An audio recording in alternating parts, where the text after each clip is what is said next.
Welcome to episode 5 of Fergo and the Freak. I'm that bloke from Rugby League Project, Andrew Ferguson. You can find me on Twitter at AndrewRLP. And joining me once again is League Freak. You can find him on Twitter also at League Freak. How you doing today, King?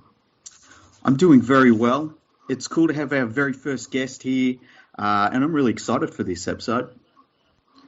Yeah, I must admit, doing an interview is something that's foreign to me as well. So this is going to be a good test of our capabilities as well. So I'm pretty keen to see how we stand up against an absolute king in the journalistic world. Yeah, you know what's going to be really cool is to do an interview and not have like a police officer sitting across from me and being told my rights. Again, yeah, you know. Yeah, no, I agree, mate. It's this is going to be a good chat too. I'm generally intrigued by the whole journalism world, especially in rugby league, and you get some pretty varying opinions going on. So this is going to be pretty good. Yeah, can't wait. So introduce our guest. Our guest today is Matt Attard. How you going there, Matt? Going good, lads. How are you? We're all good. We're not really good at this whole introduction thing. So how's about you tell us a little bit about who you are and the work you do, and we'll go from there. Yeah, oh, geez, mate. I'm not very, I don't know, I guess I'm not very famous or into it in the journalistic world like you just spoke me up. But, hey, I like that. That was good. You can go again if you like. No, keep going, mate. No, look, it's, I've been, I guess, involved in sports journalism since I was 14 or so. And, up until November, I was with Fairfax for almost 9 years. So had a bit of a foot in the door there with a lot of things rugby league, but also mainly just regional here on the mid-north coast. But I do have a piece coming up in Big League magazine. I think they're popping it into round 7 with Lynn Anderson from the Bulldogs. So any Bulldogs fans out there, round 7 edition of Big League magazine, you'll be able to see a big feature that I've done with Lynn Anderson. So I guess that's the next big thing coming up. But, mate, apart from that, I'm just loving that footy's back. Hey, absolutely loving it.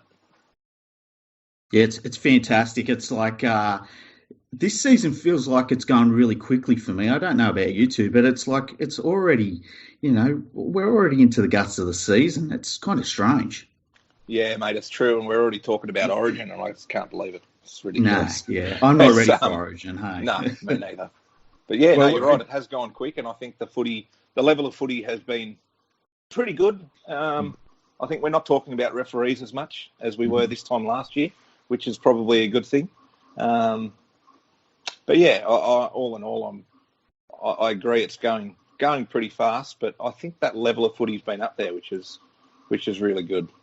We have had a bit of a mix in some of the games. So there's that Panthers-Tigers game last week was a chore to sit through. Didn't matter which side you supported. But yeah. You also get on the flip side, we have had a few good games. That Parramatta Roosters game 2 weeks ago was a bloody ripper. So I dare say over the coming weeks we'll have the comp even out a little bit.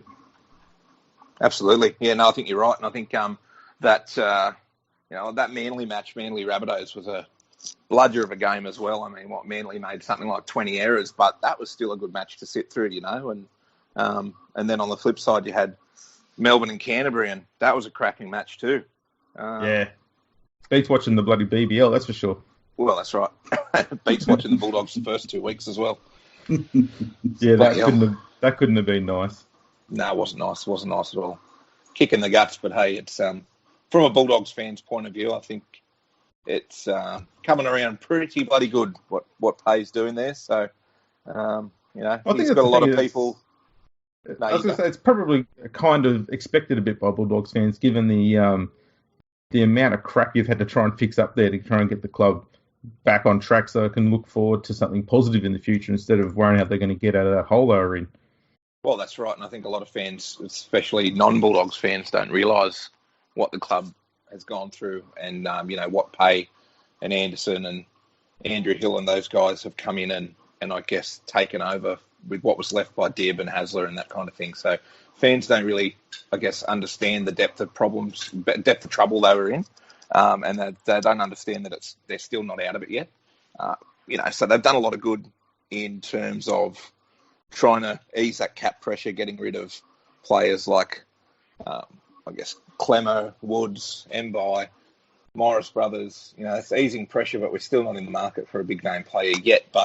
And I thought, with everything that was happening at the club, I thought it'd be a good few years until the Dogs were competitive or were doing anything significant again. And they seem to have made that process really, really quick now, which is good. I think, we all saw the last couple of games how good the Bulldogs can compete on the field, even with such a young roster. But, those young players that they brought in, like Meaney and Corey Harawira-Naira and Lachlan Lewis and even Jack Cogger has been performing really well. So I think it's good times for Bulldogs fans. They just need to be a bit patient. There was a lot of criticism from the media about the extension that Dean Pay got just a few weeks into basically his first grade coaching career, which I thought was a little bit unwarranted because he really stepped into a thankless coaching role. And, the club has said that it's going to be a lean few years, and I think locking him down for at least the medium term has been a smart move. And for him, I mean, it's a gamble on his behalf as well, because he's not going to come out of the next couple of years with a winning record. And even if they become a better club, whenever you start off with the losing record with the club, even if you turn them around, if somebody wants you out as a coach, they can always point to your record and say, listen, you haven't done that great while you've been here. So I thought it was good that the club really entrusted the next few years with him, and he really repaid them, because the first few weeks they looked absolutely terrible. But against the Storm, at the very least, they turned around the effort side of things, and they showed a few things that it showed that Dean Pay isn't just letting them run out these games, that he's going to try things with some of the younger players and really put in place a few things to see what they're made of. Yeah, absolutely. And I think it was kudos to Dean Pay for doing what he did after round 2. I mean, he didn't have to make wholesale changes, I guess, coming into the first round, and he kind of stuck very true to the team that was doing pretty good at the end of last season. Everyone needs to remember how well the Dogs did do at the end of the last year when Pay came in and kind of restructured a few things. And then, the first 2 rounds were horrible, but credit to Pay, he wielded the axe and he dropped a few blokes and he brought in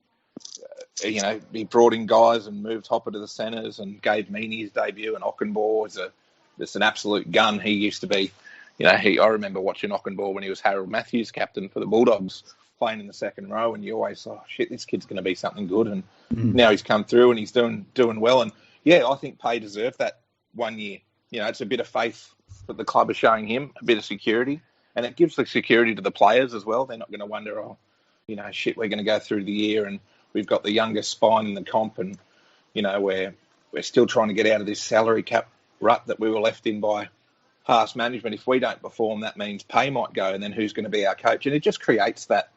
I guess it just creates that uncertainty around the club, and I don't think that's something Lynn Anderson or the board would want to create, and that's why they would have given Pay that 1 year extension. And to be fair, I think he's quite a good coach, Dean Pay. A lot of people forget his history in the game and what he's done, with the under-20s Blues as well, and leading them to titles. And he's been under Bellamy before. Bellamy's got huge raps on him, and this is his first time in charge of a first-grade club, and he's inherited an absolute shitstorm.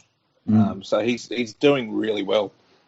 So for the Dogs to stick by him and give him that extension and say to him, look, we're going to give you another year or two, and hopefully you can get a couple of new players in that you want, start building the club you want, and we'll see how it goes after that. So, full credit to the Dogs for doing that, and I think that's just, a great call by them, particularly because Pay is, he is a Bulldog through and through. Yeah. And, he knows the club, and that's what Anderson and co want to bring back to the club, the whole, it sounds a bit wanky, but the whole aura of being the family club and that kind of thing that when outside God, fans you didn't. You didn't yes, say I did. it. Sorry, no, mate, look, I was just going to say, I know it sounds like a wink to other fans, but, they look in from the outside, this family club nonsense, what a load of shit. But, no, I think it's got some real meaning to it. And I think, you'll probably see that in the next couple of years with Pay and all the players. And I'm actually really hopeful for the future. I guess you've got to be positive. No point being negative. But I think the last few weeks, in the least, have shown the effort's going to be there. Well, that's the thing that's interesting is that you've only got one player in that squad who's age 30 or older, and that's Aidan Tolman. That's played so far this year. So he does look to be building not just a family club, but also a group of players, I guess, who they're all going to grow up at the same time at a similar sort of rate, which means, every game, every year, they're going to get better every time. So if they're sitting at 13 or 14th at the moment, but starting to be genuinely competitive, the only way they can go from here is upwards, because that whole group is all going to improve at the same rate at the same time, which is a pretty unique thing they've got there. So I think it's best. I think the club knows that the best thing they could do is let Pay enjoy the fruits of what's about to come out of that, given he went through possibly one of the biggest dog's breakfasts he ever had to get to this point. He deserves some sort of success at the end of it. That's right, yeah, that's it. And I think Pay said before as well, they're building a squad at the moment where it's young blokes that by the time in a couple of years or next year, when guys like Lockie Lewis and Ockenbaugh and Kerrod Holland and all these young kids have got 50 games under the belt, that's when the club's going to be in a position to then go, okay, shit, we've recovered from this salary cap mess from a few years ago. We can actually bring in some other, maybe some star players around now to build on top of these guys that now have 50 games, and they're going to be really up there to be able to push for a top 4 spot. And I think it's going to disappoint a lot of Bulldogs fans who just expect success, and that's just with any sports fan, really. They want success and they want it yesterday. So we just need to understand that it's, Rome wasn't built in a day. It's going to take a while for the Dogs to get back up there to be really competitive and make an impact in finals or anything like that. We're probably looking at 2021 before that happens. But you got to go through some hard times before you can get there, and that's where the Dogs are currently at the moment. But credit again to Pay and Anderson for doing the things they've done, like bringing in Meaney and signing Harawira-Naira and locking down Lewis, for example, and other young blokes in the squad like Ockenbaugh, because give a couple of years and they're going to be up there with some of the best young blokes in the game, and they're going to be experienced enough to then take the Dogs into the finals, and that'll be exciting when it comes. It's just going to take time. With when you look at this Bulldogs side, a bit of an elephant in the room is Kieran Foran, because he's on a pretty sizable contract. He was brought in by Des Hasler, the previous coach, and a player like him, and he's injured again, and I think I'd prepared to say he's only really played one good game for the Bulldogs the whole time he's been there. Does the club look to move him on? Are they able to move him on, do you think? Because they'd have to take another hit to their salary cap to do that, I would suggest. I don't know that another club would really be willing to bring him on unless it was Manly, funnily enough. Go back to Des Hasler again, do the whole Darius Boyd, Wayne Bennett thing. But he seems like he could become an issue, especially if in this time out a lot of the younger players step up and they keep their form going forward. How do you bring him back into the side if that happens? Do you think that his inclusion in the team is going to become an issue down the track? Oh, I don't think it'll be an issue. I really feel sorry for Foran throughout all this, because you can see he's still only young. When you think about it, he's only 28, which is relatively young for someone who hasn't played as many games as he could have, if not for all the injuries. And I really hate going on Twitter and seeing the shit that he cops from fans, because the bloke can't help it if he gets injured. Yeah, he might be injury prone. That's not his fault, but you can't doubt how much he tries. He came back over the off season, and first couple of games with the team that we put out in the park, the halves couldn't really do anything. Lockie Lewis wasn't doing much. Foran didn't do anything. But then we played the Tigers there, and Foran was man of the match. He was fantastic. Just the way he leads the side around, and then you could see off the back of that how good Lockie Lewis was performing. And then, he Foran scores a great try and does his bloody ankle. So, I mean, it's going to be tough for him to come back, but I wouldn't say the Dogs are going to move him on. No, I couldn't see the Dogs moving him on at all. I think he'll, if his contract runs out, they probably won't renew it. Nowhere near on the money that he's been signed on now. But, when I was speaking with Lynn Anderson and Andrew Hill at the start of the year, they were so full of praise for him, for how he is, around the squad for those young kids. And that's the important thing people have got to remember as well. We can harp on so much about how the Bulldogs have got the youngest spine in the comp, but you also do need those experienced heads around them to help them out a bit, to nurture them. And Foran's one of them. I think he's a really, really good player with a really smart football brain. And if the Dogs can not have him on the field, at least they know that he's committed to be around while he's rehabbing and helping the younger guys. And I think he's going to be a big benefit there as well. So, but, I'm just trying to find out now when he's actually off contract, I think. Next year, I think. Next year, yeah, still at the end of next year until he's off contract. So I couldn't see the Dogs moving him on, definitely not. But I probably can't see them re-signing him after next year either, to be fair. Mm-hmm.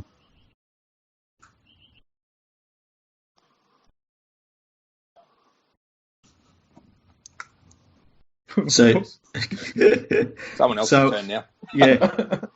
So I want to ask you a question. There's a lot of Bulldogs fans would like to go back to Belmore, and that's just not going to happen anytime soon. The club obviously will have the rebuild of the Olympic Stadium coming up, which should be absolutely massive. I'm guessing that they're probably going to play at a Parramatta Stadium for a while that's being built. Do you think that when the new Olympic Stadium is rebuilt that these calls to go back to Belmore will be done and dusted for good once people realise how good the experience will be at the new Olympic Stadium once it's set up for rectangular sports?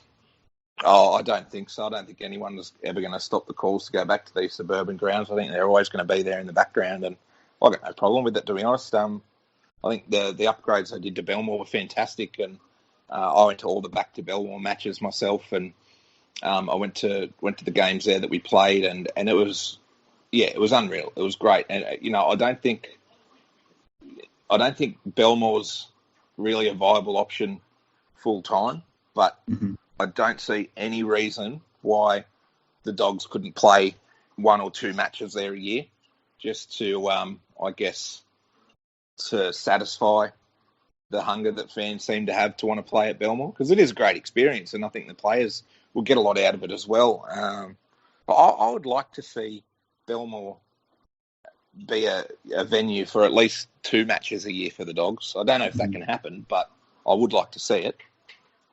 You could probably have it for like some of the lower drawing games against, say, probably Melbourne and the Titans, I guess, two of the lower drawn matches in Sydney for Sydney clubs. But it's interesting because, like, where all of the clubs in Sydney are having this big battle right now to try and get funding for stadiums, and some clubs are in better positions than others, and some clubs have been very, very lucky. I mean, how lucky are the Roosters that they can draw 1,500 fans through the gate, and now they're getting a $750 million stadium built for them, which is, I mean, from what I've been told, half of it's going to just be curtains to block out all of the empty seats that'll be there. But it's, clubs are around the western side of Sydney, and the Bulldogs are one of them. Parramatta's obviously set. The West Tigers, we were talking about this in the previous episodes, they've probably got to sort out their stadium. Penrith is probably all right for the medium term, but looking long term, they might start looking at needing a new stadium out there. But it's interesting that I really do think that this new Parramatta stadium is going to show people what we've been missing in Sydney in terms of the viewing experience at games. And it just makes me wonder when the Olympic Stadium is rebuilt, and hopefully it ends up being the best stadium in Australia once it's rebuilt. I wonder if that experience will make Bulldogs fans think, wow, this is the stadium that we're going to be in for the next, hopefully, 50 years. And this is the future for us. There's no going back to Belmore. But you just don't think that's the case? Well, I think people will go where they're told to go, obviously. But, I think it does look fantastic, the new stadium, and all the talk about, the curtains and all the rest of it. Yeah, fair enough. I think people will jump on board with it. I just don't think people will ever stop saying, "Oh, why don't we go play a game at Belmore?" I don't think it'll. See, for years it's been there, hasn't it? And I'm in front of the computer now, and I'm going to try and find that Back to Belmore website and see if that's still going. Well, this is the thing, is that especially for the Sydney clubs, there's this massive romanticism about these old grounds. The Tigers still have it with Leichhardt, and the Dragons still do it with Cogger and stuff like that. You just look at them and you go, especially with Manly, you look at the ground and say, there's got to come a point where you realise we've got to bite the bullet and accept that this is not a place we can play games at every home game. It's got to be a novelty thing. That's right, and it's a business, So and some clubs have got to make that decision sooner than others. The Bulldogs, to their credit, I think have realised that a lot sooner than the other Sydney clubs and moved on straight away. Absolutely, yeah. So you're not wrong. Yeah. I also think that there's a place for the Bulldogs to make the Olympic Stadium their stadium, and I think that at one point it kind of was theirs. As you start going poorly, obviously that changes a little bit, but I think that once they're into that new stadium, and I'm guessing it's going to be about a 70,000 capacity, but because of how much closer to the action you're going to be, even if you get 20 there, it's still going to be pretty good. And I would really, really love, because Parramatta's got their stadium and that's sorted, I would really love the Bulldogs to make that their stadiums, because I think that South Sydney are going to try and push in the same direction, but I also wouldn't be shocked if South Sydney ended up going back to the rebuilt SFS as well. So there is the chance that the Bulldogs could be the main tenant of that stadium. And I mean, I personally, and I'm not a Bulldogs fan, but personally I think that would be absolutely incredible for the club. Yeah, I think it'd be great. I think it'd be great if they could own that, step up and own that stadium. Absolutely. It's time will tell, won't it? But I mean, I guess speaking of that, that's been a lot of the talk on Twitter at the moment as well, is all these, crowd figures versus TV ratings. Rugby league really is a TV sport these days, isn't it? I mean, you look at the ratings for the telly, and it's huge compared to other sports and compared to how many they get at the games. I mean, what do you guys think about that? Do you think what has to be done? Do you think the NRL care? Do you think it's an issue that that we're not getting 50,000 to a bloody game, whereas AFL might be, or whatever? But then on the flip side, we've got them all watching on telly anyway. Yeah, I think NRL's known for a while that they are a TV sport, especially when you consider that the game is pretty much spent in that whole 10-metre period where the sides are apart from each other, which is just perfect for TV. Whereas AFL, it's hard to get the full spectacle on TV because you could just be following the ball, but there's so much going on off the ball as well. It's hard to capture that as well on TV as you can with rugby league. That's right. So I think the NRL's kind of known it, and I don't think they're hugely concerned about crowd figures. Obviously, they want them to be better, but if they wanted them to be enormous, they wouldn't bother having any games at small grounds. They'd have them all at the Olympic Stadium there, and they'd be trying to do what they can to pack the thing out. That's the right. fact they're not really trying. You just go, they're not overly concerned.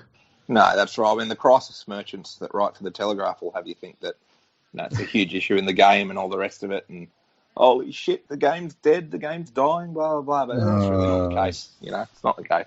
You're pressing a button. We don't have to go too much into that. Sorry. You're pressing a button. Let's get into it. Okay, let's do this. Okay. Now, the Bulldogs get completely fair coverage by all media in Sydney. And why do you think that that's the case? No comment. No, there's definitely a thing against the Bulldogs, though, isn't there? And I think I know what it is, but so I want to hear what you think it is. Look, being completely serious here, it's about selling papers, isn't it? Controversy sells papers. Crisis sells papers. blowing things up out of proportion that's going to sell you the papers when you sensationalise things and people see it on the front of the back page and they go, oh, holy shit, what's this? They pick it up, they pay their $2 for a paper. You know, they've made their sale, they've got people reading, that's all they care about. And honestly, that's what happens. That's what the Bulldogs are known for. We're going to sell papers. And I had a chat with Andrew Hill, not to name drop, but, you know, when I had a chat with him, that's one of the big things I asked him. I said, what's the go with your relationship with the media? Because from the outside in, wouldn't you just say, you know, you blokes just rubbish us in the paper all the time. We're not going to give you any interviews. But, you know, obviously you can't do that because you can't shut out fans as well. But, you know, Andrew Hill basically said to me exactly what I've just said. The Bulldogs seem to sell papers and, you know, it's true. Everything that happened back from, you know, going back to the salary cap in 2002 and then, you know, the Coffs Harbour rape case in 2004 and then everything else that's happened since then, the Bulldogs sell papers. You know, anytime the Telegraph put anything to do with the Bulldogs on the front of the back page, they know they're going to sell more papers than if it was any other team. So, you know, and that's a prime example of that is the whole Mad Monday thing, which was just the mildest of incidents when you really think about it compared to, say, and a lot of people are going to hate me for bringing it up, but compared to, say, Greg Inglis's drink driving, you know, you barely heard a whisper of that. Could you imagine if that drink driving charge was on a Bulldogs player, for example? I mean, that sounds a bit selfish, but it's true. If that was a Bulldogs player that was done with mid-range drink driving and speeding, right, you would still be hearing about it now, and there'd be no character reference from Todd Greenberg. I could tell you that much.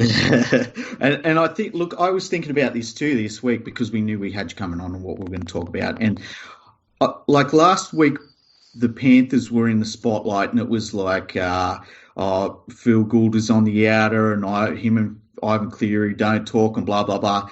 And Panthers fans were kind of like, yeah, whatever, you know, just get on with it. Whereas I think if you had a similar situation with Bulldogs fans, and I'm not saying this in a bad way, it's like Bulldogs fans are bloody crazy about the club, and it's a different sort of, I don't know, a mentality of the supporter base or something. I don't really know the right word for that. But it's almost a siege mentality, really, because they've been under attack so often, they've hardened against it, and they fight back against it so much more passionately than most other fans do. Yeah, and they really are passionate. Yeah. And it's like, if you had the exact same story about the Bulldogs, I think that Bulldogs fans would have gone nuts. And I think that they would have done, unfortunately, exactly what the media that writes this stuff wants them to do. They'd go out and buy the papers. They'd click on the articles. They'd share the articles. They'd share the tweets. And it plays into what the current media setup is that you're not looking for the best story. You're not looking for a good story.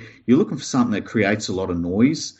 And I'll give credit to Bulldogs fans. They will create a lot of noise if they're not happy with you. And so you can make a lot of noise by writing something that's not great about the Bulldogs, and even to the point where you just toss stuff up or look for something that's a bit innocuous and make it the worst thing that's ever happened in the world. Just so like Paul Crawley's ridiculous article the other week. That that one fired me up. But you're spot on, you know, you're right. And in a way, it's probably best most of the time for Bulldogs fans if we just bite our tongues and not give them airtime. But even going, like, looking at today with this fucking wanker Anthony Mundine coming out with the, you know, no vax thing. And, you know, Bossy made a point on Twitter to say, who cares? Don't worry about it. Don't give him airtime. Don't talk about it. But you look at someone like Anthony Mundine, who's got, you know, however many millions of bloody followers that he does, and Israel Folau as well, how many followers he's got on his, not just Twitter, but Instagram and all the rest of it. When they say something like this, that's going to reach so many people. Like Anthony Mundine has tweeted out, where's he gone here? Let me have a look. Don't vaccinate your kids, period. The government bully you into vaccines, right? So that's had 126 retweets and 3,000 plus comments, and it can't be ignored. And I think the Bulldogs fans probably feel that way whenever the Telegraph write a shit article about them. The Dogs fans will just jump on the attack and try and defend the club that they love. Yeah, and it probably doesn't do too much good, but makes us feel better, doesn't it? Yeah, and it's this day and age, it's really weird. There's a thing of like, I've got attention, and so I've been successful. And it's like, yeah, but what type of attention are you getting? And as you say, with that tweet that Mundine put out, and look, I retweeted it and said that basically that, I'm against vaccinating children because they catch adulthood if you vaccinate them. And look, obviously the vaccine thing is a little bit stupid. It's not like something real like the dome or that space doesn't exist and the ice wall and things like that that's actually real. Yeah. But yeah, it's the weird way that the media and even people at a high profile now, they look for just attention, and no matter if it's good or bad. And I think that, as you say, if you don't give these ideas and these articles the oxygen that they need, they just disappear. And the media will look to somebody else to start writing about if Bulldogs fans decide, look, we're just not going to give them the clicks. We're not going to give them the attention and all of the fever around a news article that they write. They'd move on to another club, I reckon. Yeah. See, I don't know. I think they'll always have something to pick on certain teams about, whether it's the Bulldogs and off-field stuff or anything really. I mean, it's just, I could sit here and we could chat about how the media play a role in the game. And when I say the media, I mean the Daily Telegraph, and how detrimental they are to the game. But at the same time, they've got so much power. It's a losing battle. You're not going to be able to fight them in any way, But don't you think it's a power that is being diminished a little bit by the fact that you can have independent websites, you can have, things like this, a podcast, which you couldn't have had really 20 years ago. It was basically just the few newspapers and the radio stations and the TV stations. Now they're having to fight against so many different things that are, and even clubs themselves who put out now videos and interviews that they make themselves. Yeah. And now we're seeing the media the mainstream media having to really fight and scrap for some attention, because it's hard for them to get the attention that they want just putting out a regular article with a player that's injured. Maybe you talk to, say, Kieran Foran or something about what his rehab is going to be over the next couple of months. Now they have to really fight and scrap for attention and be louder than everyone else, and it curates a really bad environment that you end up where you've got this mainstream media cycle, where it's all just negative and horribleness and, look at this terrible thing you need to pay attention to. And it's really, really bad. And I can see where a club would shut them out, because a club now can reach so many people through its social media channels and even their websites. And I don't think they need the mainstream media as much as they did. Obviously, broadcasters are different. The broadcasters of the game are a different thing. But now you've got a point where they don't need to get a message out through a newspaper. They can just do it through their website and through their social media channels for the most part. Oh, absolutely. Yeah, you're right. And I wish more clubs would do that. But at the same time, I think they have a bit of an obligation to places like the Telegraph, because they are still huge and they still do put out the physical paper that a lot of people buy and read. But yeah, no, you're right. And I hope that continues to go down that way, where we're doing things like this and the clubs are doing their own kind of work behind the scenes. And mate, a shout out to Nathan Ryan at the Knights. I mean, I've known Nathan Ryan for a long time, and he's such a passionate bloke and really good at what he does. And you look at the stuff that he's doing with the Newcastle Knights and their social media, and it's just mind-blowing. It's unbelievable. Mm-hmm. He has stepped it up, and the Knights and the team they've got there have stepped it up so much that I think every other NRL team should be looking at the Newcastle Knights and how they do their website and their social media and just trying to mirror it. And they really, moving forward, they have to. And then that's how we're going to, get away from the whole negativity and how much places like the Telegraph just kind of love ripping into the game. But I think as fans, you're spot on. We can go away from that by trying not to give them as much airtime and instead tuning into awesome podcasts like this. I agree. And everyone should subscribe to it too. Hey? I agree. Yes, subscribe, definitely. Yeah, look, I was going to say, too, to go back to another point there, when you raised the issue about whether we should just ignore the negativity that goes on in the media. I've always had this approach that, while I used to ignore it, I felt that it wasn't, by ignoring it, nothing was changing. It wasn't being fixed. So I thought the best way to try and address this then was to actually address it and call it out when it needs to be called out. Whether that has any impact or not, I don't know.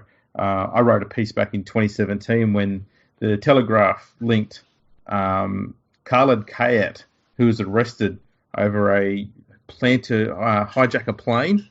And I don't know if you remember the story or not, but it had on there that he was wearing his Bulldogs jumper and celebrating some picture they took off Facebook. Yes, I remember that. Yeah. I wrote an article about it and complained about it, and the next day they changed the headline and removed the links to the Bulldogs because it had zero to do with the story. It was just clickbait done to get people in there.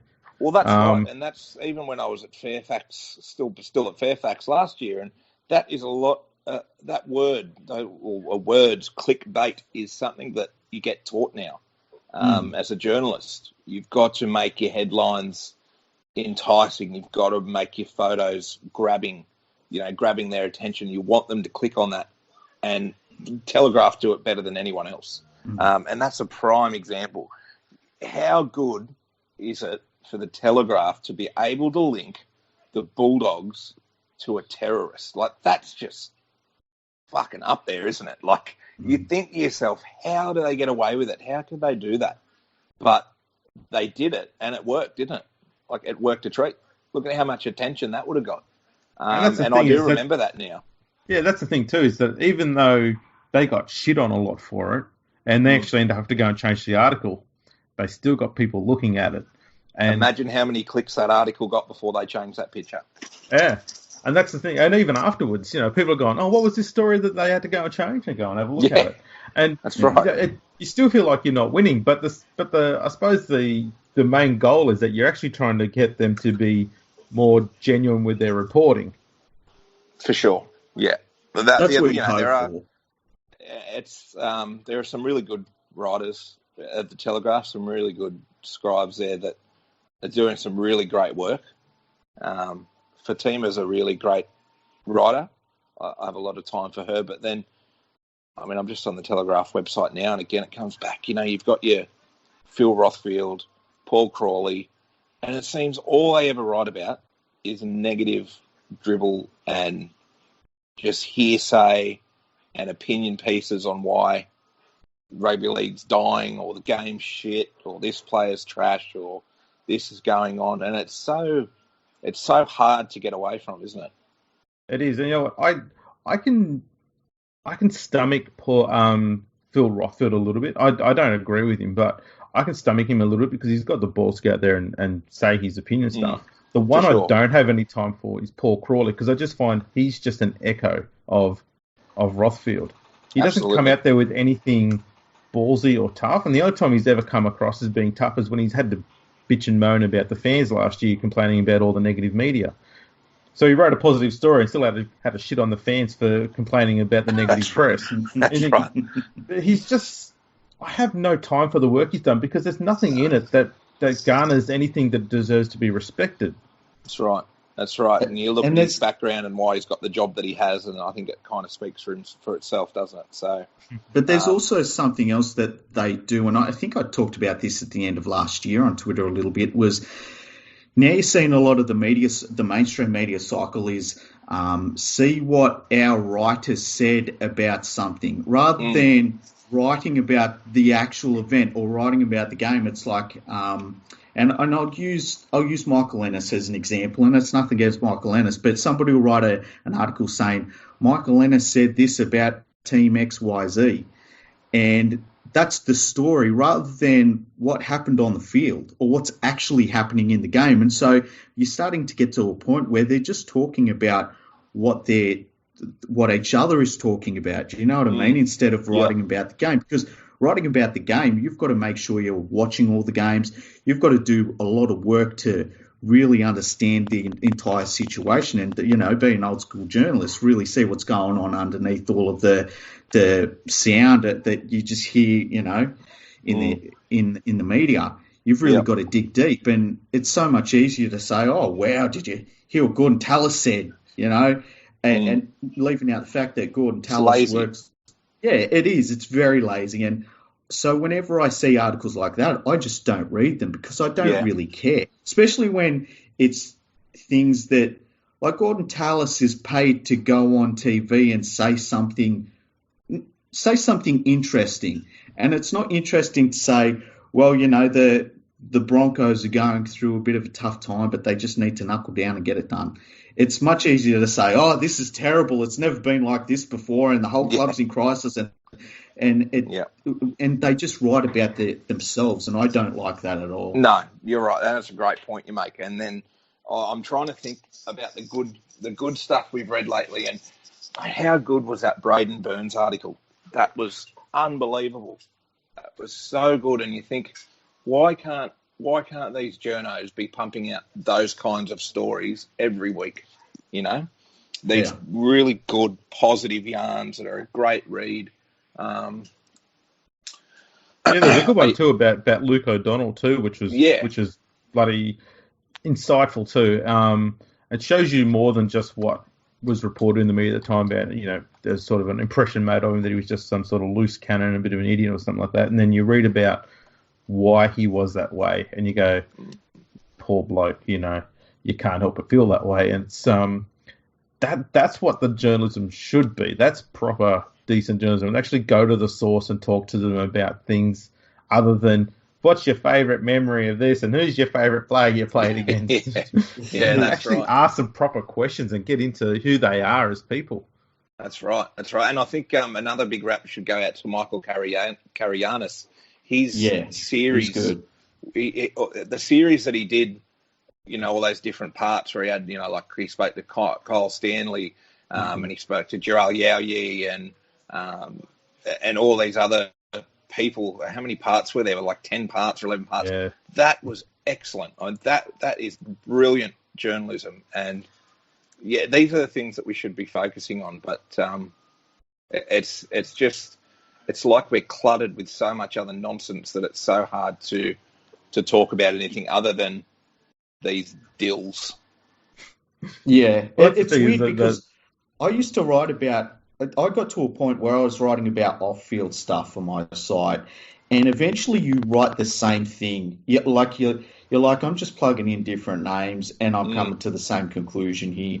And I didn't like it. It burnt me out to a certain extent, and I just can't understand how some journalists, and look, they do it because they're paid really well, but it just must wear them down and really erode their love of the game to a certain extent, I would guess, because writing negative stuff over and over again, it kills you. It kills your love of the game. That's right, yeah. It's something I didn't want to do, and so I would write about other things completely.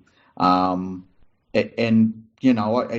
imagine doing that for 30 years or something like that. I can't even imagine what that's like. Yeah, bloody oath. But I guess, too, a lot of them seek out those stories, so a part of them probably doesn't mind it. Yeah, that's true. That's true. There's always going to be the ambulance chasers amongst journalists, and we don't even need to say who we're talking about, but yeah. Say it. Say it. Who are we talking about? I don't know. Who could we talk about? The ambulance chasers. I don't know. The people hiding behind pot plants, taking photos of people dancing to Sweet Carolina and whatnot. Up in cherry pickers and the extraordinary lengths. And look, I'm going to go into it. The extraordinary lengths they sometimes go to, and sadly it does happen to be to the Bulldogs a lot of the times, just to get a story. There was one a few years back where the Bulldogs had their Mad Monday at Belmore and they locked the gates. And there was a report like there was a helicopter went over the top to try and see what was going on in there, and then they sent a crime reporter down there, and it sort of poking sticks at the bear to try and make it bite, and as soon as it did bite, they're going, "Oh, we finally got a story. Let's go report on that." That's right. I remember that. It was, what was her name? What was that reporter's name? I forget her name now. But Jane, was it Jane Attard? Yes. Yes, you're right. It was. Yes. Yeah. Yeah, and it was. Was it Cassiano? Maybe Sam Cassiano. But they were Remember. watching a YouTube video, and they were having their celebrations. I think it was just after the grand final, and they're in a room in a stadium that's behind a locked fence, and they were watching YouTube videos, and the window was open, and they were mimicking the YouTube video. Now, I can't remember what the YouTube video was, but it was like whoever was on this video was saying some ridiculous stuff, and they were mimicking it. But from like 40 metres away, the media decided, well, they're talking about me. And it's like, what the hell is going on? Like, how far do they have to get away from everyone? Do they have to be in the middle of the ocean on a boat or something? It was very strange. And you know, it just showed that, like, sometimes the Bulldogs just can't do the right thing. Even when they try, it's like, well, they won't talk to us, and then when they do get to talk to the players, they'll just still rubbish the club anyway. It's like, at what point, it must be very tempting for the club to just say, no, we're not playing this game anymore. Yeah, you're right. I mean, I guess one thing that the Bulldogs said after the latest Mad Monday thing was, we're going to own up to it and take responsibility and all the rest, which is the right thing to say publicly, but... At the same time, it's a bit ridiculous, isn't it? And then that brings me to my next point, where it seems like half of Twitter were divided, weren't they? They were like, well, yeah, the Dogs should be fined massive amounts of money, and they should this and that, and it's like they can't win. Yeah. Like, no matter what happens, you're going to have people that just rip on the club or hate the club, and it's the same with other clubs as well. How many people out there, hate Manly, for example, or rip into the Roosters and their $400 million salary cap. So it's not just the Bulldogs. That's the problem, is getting the rugby league community united against these things, because so many people still have that animosity towards the other clubs. But as soon as it flips back, I remember seeing some Sharks fans absolutely having a go at the Bulldogs over their Mad Monday stuff, saying, oh, they should be fine and these blokes should be stood down and whatnot else. But when the Sharks at the sailing place story come up, it's all quiet. Yes. Yeah. Yeah, that's right. You can't have morals towards one club and then abandon them completely when it's your own. And that's rugby league, of course you can. that's the thing that frustrates me is, I'm a Tigers fan. I got to this point a few years ago where I was able to put the good of the game ahead of my club. And you start to see things a little bit differently when you change your mindset like that, because you start realising that the crap that you were forgiving your club for, you're actually hanging crap on another club for doing as well. And nearly every club has had the same sort of infringement go on at it. So no one club is actually generally all that much better than another. They've all done some form of salary cap raw thing. They've all had some sort of drunken behaviour and God knows what else. It's just got to call it out when it happens and give the same response every time, instead of trying to defend one lot and attack the other, I guess.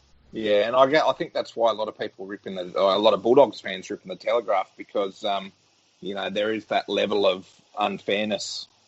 Something will happen, the Bulldogs will do something and the Telegraph will rip on it for a week, and then, another team will do the exact same thing and it might get a little side panel in one of the papers on one day, and that's it.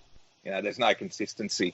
It's probably what a lot of people complain about with the NRL as well, when they're handing down punishments and even just refereeing decisions. Things like that. Consistency seems to be the big thing. There's not a great deal of it in the game.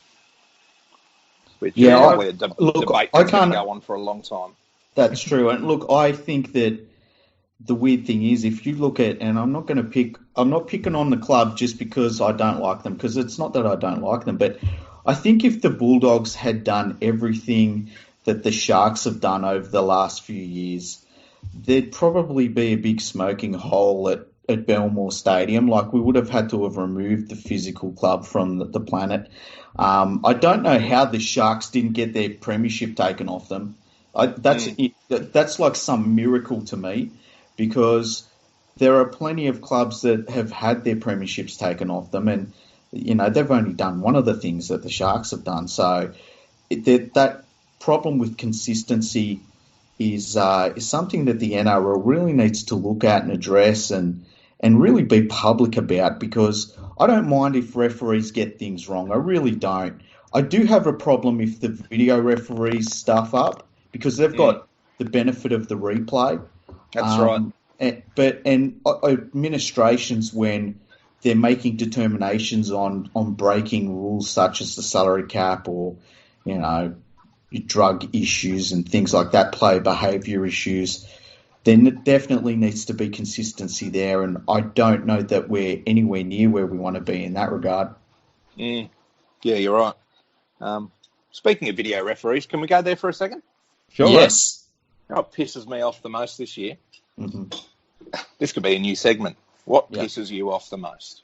Yes. What pisses me off the most? Otherwise called a podcast, eh? Well, pretty much.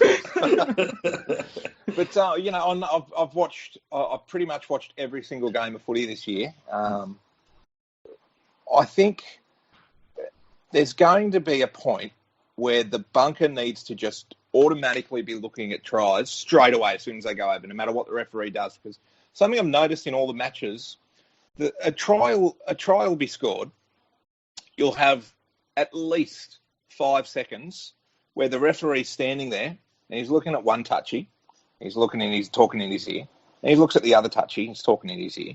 Then he's looking to the pocket referee and he's talking in his ear. And then he stops and then he thinks. And 10 seconds after the ball's been put down, blows the whistle. Oh, yeah, we'll send it up the bunker here.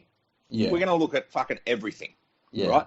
It is so annoying and so frustrating. I understand we need to use technology. I think the bunker's a great idea.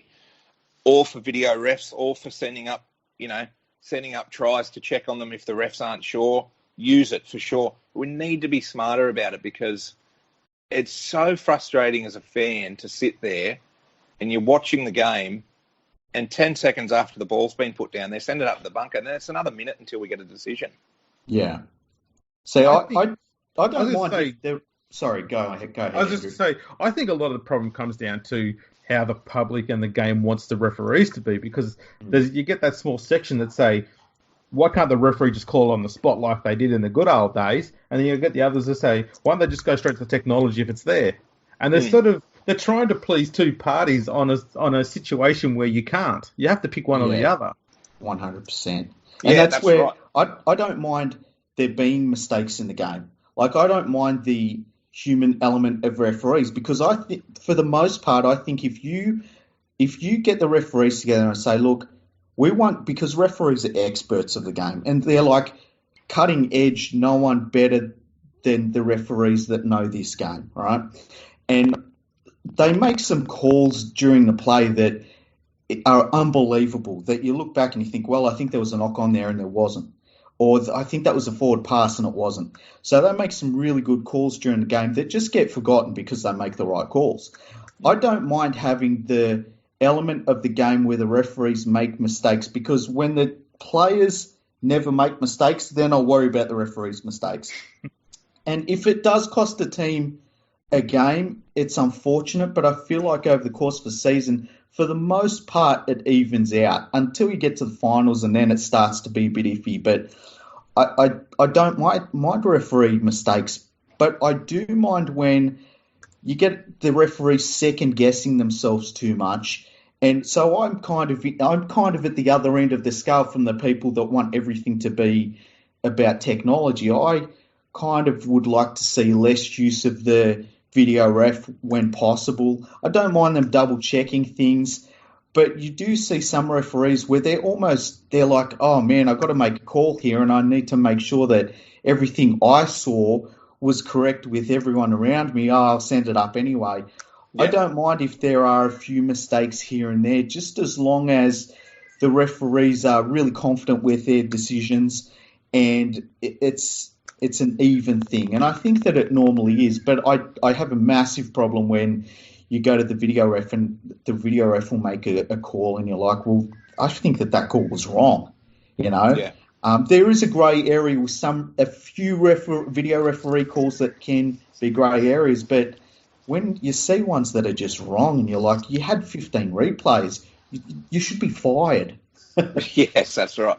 Yeah, that's right. I just think as soon as the ball goes over the line, the bunker should be looking at it. It's going to save 30 seconds or so. That was my biggest complaint so far this year. It's just the sheer amount of time we're wasting, even just sending it up to the bunker. And yeah, I don't know how I feel about referees making a call. I think if they are confident it's a try, but they just want to check, or they're confident it's not a try, send it up. But otherwise, don't make them guess, because a lot of the times you'll see them just going, we have I've got to try, and it's like they're just guessing. You can't do that. And that just puts the decision, when it turns out to be wrong, back on the referee and puts the pressure back on him. So, look, the thing I'd change about that too is with that whole process is I'd scrap the whole referee making the soft decision whether it's a try or no try, because I feel that makes that puts a bias on what the video referee has to do. Yeah. When they go upstairs and they say, it's no try, the video ref is then looking for a reason to try and overturn that. And it's that change of perception that's part of the problem. They should just be going there and say, right, is it a try or not a try? And look at it with a 50-50 attitude, instead of going up there going, right, can we prove the referee wrong on their decision? And that's the way they look at it when they go up to the video ref. And I think that part needs to be scrapped. Because that was the thing, is that when we first brought in the video ref, I don't know if anyone agrees with me, but I think that was the best system we had, where you just called the video ref, he looked at it and he went, try, no try, ref's decision. Yeah, I actually thought that was the best system we had in place, and we've been trying to rebuild the wheel about 15 times to the point it's now become a square. Yeah, you're right. Well, it's like Golden Point. I mean, we had a bunch of Golden Point games this round, and all of a sudden the media was like, we need changes to the Golden Point rule, and I'm thinking, why? Like, it worked. We got winners out of the games. I understand that there's obviously a team that's disappointed losing in Golden Point. That's kind of how losing games works. But I didn't watch them games on the weekend and think to myself, well, this is a terrible system. It just kind of worked. And all of a sudden, the next day, there were a bunch of articles coming out saying, this is what we need to change about Golden Point. And it's like, no, can we just leave the rules of rugby league alone for a little bit? We don't have to justify all of our positions by saying, well, we're changing this rule today. It's like, no, we've got rules in place. Let's play by them. Give everyone a participation award. Yeah, that's like, right. If you don't like losing in Golden Point, how about you wrap it up at the 80th minute? We can't all have the Clearys, who are geniuses, just getting the 2 points when they want them. That's right. At least he got to take his conversion from the right spot, though. Yeah, well, that's true. What was that? Okay, so... That's another crisis. Yeah. This is going to be the longest podcast we've done. So that was weird, because he scored 10 metres... Well, not 10 metres, maybe 5 metres in from the sideline, but he was kicking right from the sideline. And I've heard two different interpretations of this. Some people said you could take it out as far as you wanted if it made you comfortable. You can't go infield, but you can take it outfield, which is what I thought was the case. But then I didn't think that was the case. I think you can take it back. I think you can take it back further, away from the post. You have to stay in line with the mark where the try was scored. That's just common sense. You can't take it wider, I guess, but you can always take it back further away from the post if you want to, just to open up that angle a bit. Yeah, and I had the rule wrong, that I thought you could basically take it as wide as, you could go back as far as you wanted, but you could go wider if you wanted. I don't know why you would want to take the kick wider out. So when I saw him kicking from the sideline, I was like, he's taken this kick out further. That's kind of weird. And so that kind of must have come down to the referee saying to him, look, you got to take it out wider. That's not where the try was scored. And for it to be so much further out wide than the try was scored, I mean, that's terrible. If the referee decided that, that's a really bad mistake, and it potentially cost the Bulldogs, because he missed the kick really poorly, unfortunately. But that was a very weird situation on the weekend. Yeah, I've never really seen that come up before, and it's strange how they could do. No one seemed to have picked it up. I didn't even know about it until people started tweeting us about it after the game, and I noticed.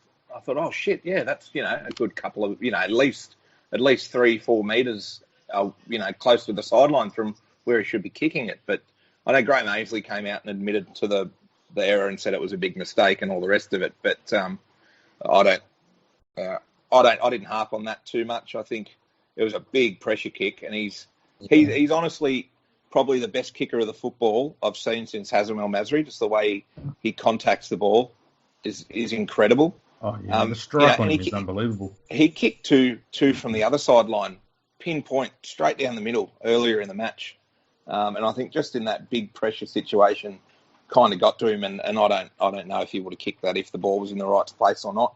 Who knows? No, but he missed by quite a margin. He missed by a lot. Yeah, they would have had to put that very much closer to in front for it to have hooked around and got in, because he did spray it pretty wide, the poor bloke.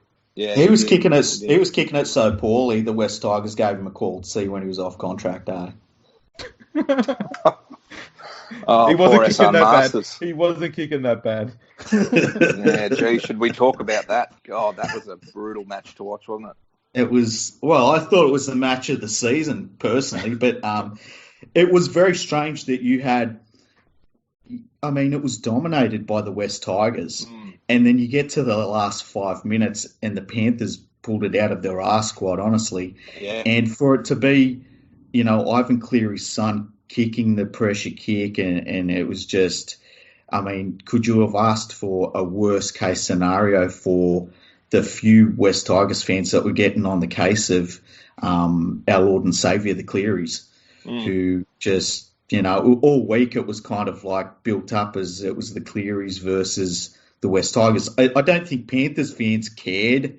I think some West Tigers fans cared, not all of them. But it was just such a strange game in that it was an absolute bludger until the last 5 minutes, and then something decent actually happened. Yeah, I just can't believe he missed a goal kick from in front. It's just It reminded me of Kieran Foran kicking it under the crossbar from in front last year. Unbelievable. It's always funny when they miss him in front for some reason, even when it's your own team. You just look at it, and I remember watching that game and he saw him miss that one in front, and I just sort of laughed and went, that'd be fucking right.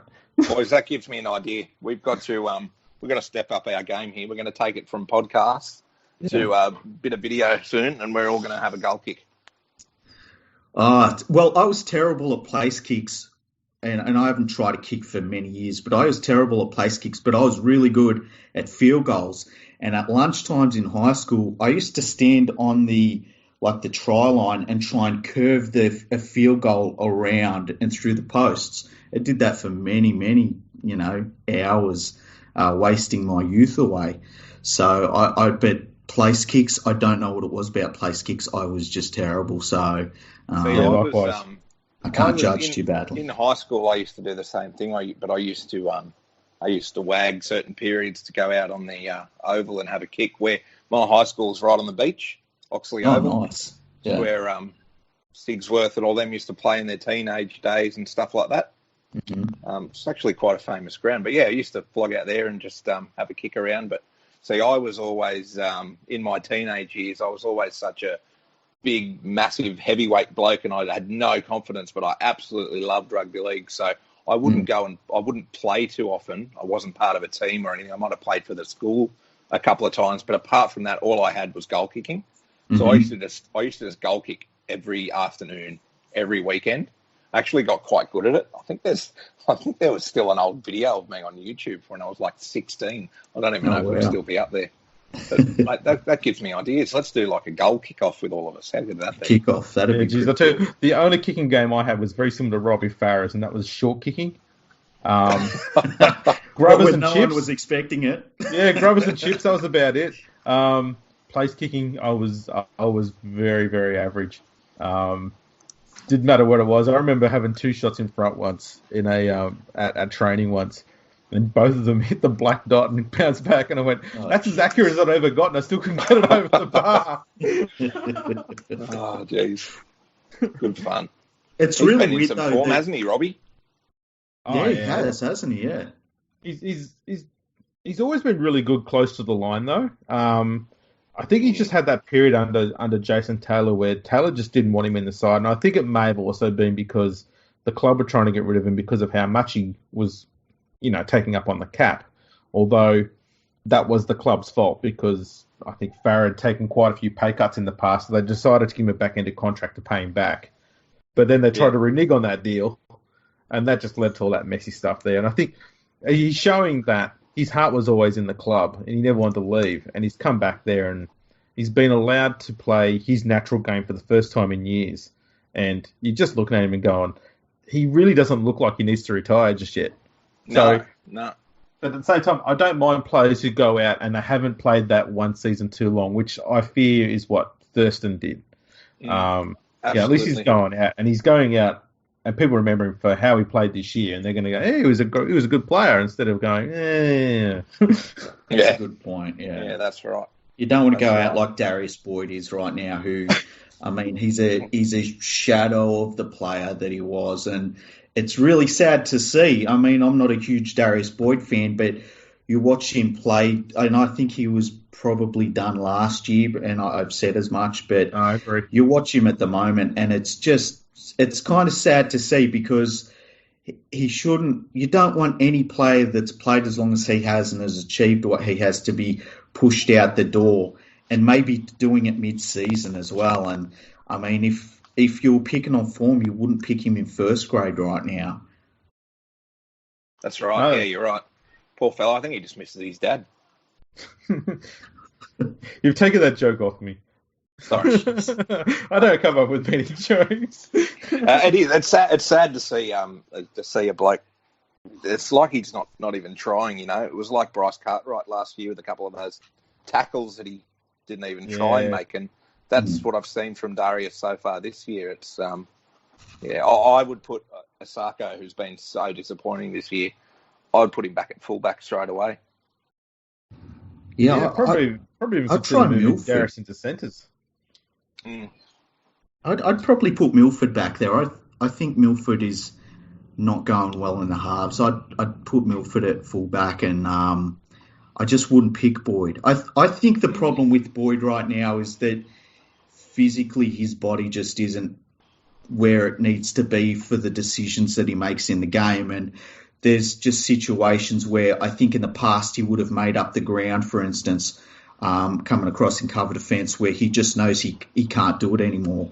And, it happens. That Father Time is undefeated. Yep. He certainly is. There's absolutely.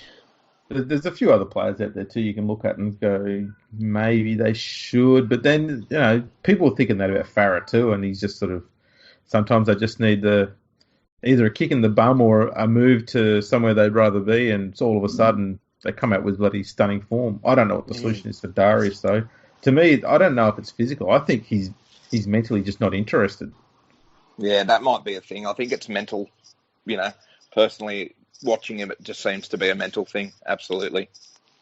Those tackles he didn't even bother attempting on his own line. He has been one of the premier defensive fullbacks in the last few decades, and to be sitting there and looking at those decisions where he would have immediately jumped straight in and stopped the try from being scored, to him just standing there and watching. I don't think that's a physical thing. I think that's in his head. He's just not keen. He's not interested. And that message that would send to the younger blokes in that team, would not be very good at all. No, so I don't know how they fix that. Darius, I agree with Freaky. I think Darius probably needs to have a bit of time away from the game. Dump him for a month. Tell him get yourself in order, and come back refreshed and keen to play. Otherwise, don't come back. Yeah. It's too tough a competition to have players like that in your side not putting in. And he's probably got his reasons for it. I'm not going to sit there and call him a pea-heart, but I've already done that once this week. And again. Well, I suppose that's true. But, it's obviously a tough competition. There's no wriggle room for complacency with anyone. The Titans found that last year with Cartwright. They took the tough decision to drop him. I think the Broncos need to do a similar thing with Darius. Yeah. Yeah, you're not wrong. Not wrong. So is there anything else that we really should cover here? I'm keen to keep talking if you want. I quite like this, Sean. Yeah, I think we covered a fair bit.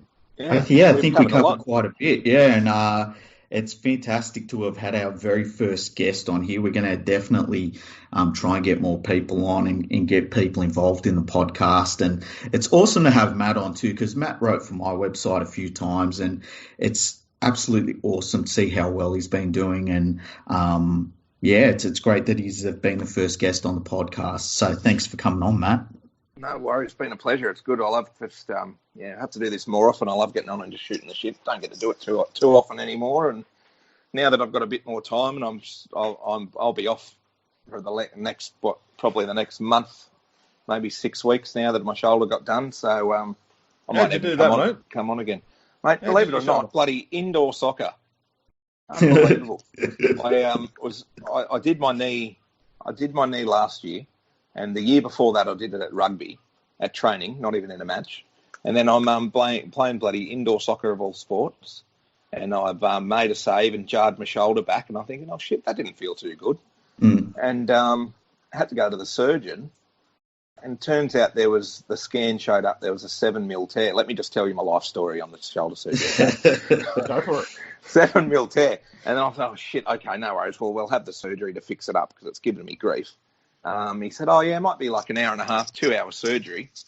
Went in for the surgery on Monday, ended up being an 18 millimetre tear, 7 anchors in my shoulder and my bicep, bloody 3 hour surgery. I had no idea it was even that bad.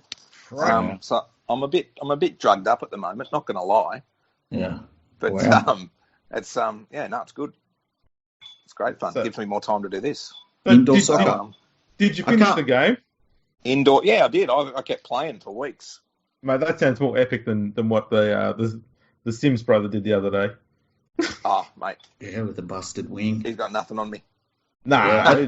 It was, I didn't even think it was that bad. It's just, I just can't wait for Fitzsimons to write about the dangers of indoor soccer. That'd be great. You may have got a concussion out of that too, when you hit the ground. That whiplash effect. Well, yeah, could have. Bloody rugby league, mate, it's done it again. Here you are, you're a rugby league writer. You've got yourself a concussion. Sport. Impacts on everyone. It's the Bulldogs effect. Yeah, I was just about to say that. Crisis. Well, I think crisis strikes, eh? We keep this up, we might get ourselves a job at the Telegraph. Fucking oath. Let's all apply at the same time. So have you guys got a guest for next week or what? No, we haven't got a guest, a topic. Well, let me work on something for you. I'll send a message to a mate of mine, a good friend. Yeah. Sam McIntyre plays for the Tigers. Do you guys know him? I do know the name, fan. Yeah. You would know the name. He's in his second year as a development player with them this year. He's a Port Macquarie boy, and he's been a good friend of mine for a long time. He was nice. He went through the junior ranks at the Newcastle Knights, played Harold Matts SG under 20s there, and now he's over doing great things for West Tigers. So he's just had a look at his stats before. He's played the full 80 in the second row for the Magpies every game this year in Canterbury Cup, and he's doing really well. So might see if he can come on the show and have a yarn with you boys. What do you reckon? Yeah, that'd be great. Fantastic. Sounds good. No, I've had a great time. It's been good fun. Well, thanks for joining us. It's been great having you on. And Andrew, if you can tell everyone where they can get in touch with us. Yeah, look, if you want to get in touch, by all means, drop us an email at podcast@leaguefreak.com. You can also hit us up on Twitter, as many of you have. League Freak is at League Freak. I'm at Andrew RP. Matt, what's your Twitter handle there, mate? Mine is at Attard M 1990, I think. There we go. Get on to any of us, and don't talk to Freaky about things that he disagrees with. He gets a bit cranky sometimes. How good is Riley going? You are an angry man sometimes, but you know what? That's it's good. It's good. They were getting a bit upset with you the other day. I saw on Twitter there because you suggested that they should be thinking about moving somewhere else, and they didn't like your thoughts. Well, I reckon we've got a whole podcast to do about Manly and what we should do with them. So I'm going to save it for that. We're going to lose 1/16 of our listener base out of that on that episode. Well, it'd be like losing if you said that the Roosters fans stopped listening. It's like, well, 1/16, really? 5, 6 people stop listening, really? Come on, true. That's good call. So yeah, if you want to get in touch, hit us up on there. And once again, thanks Matt for coming on.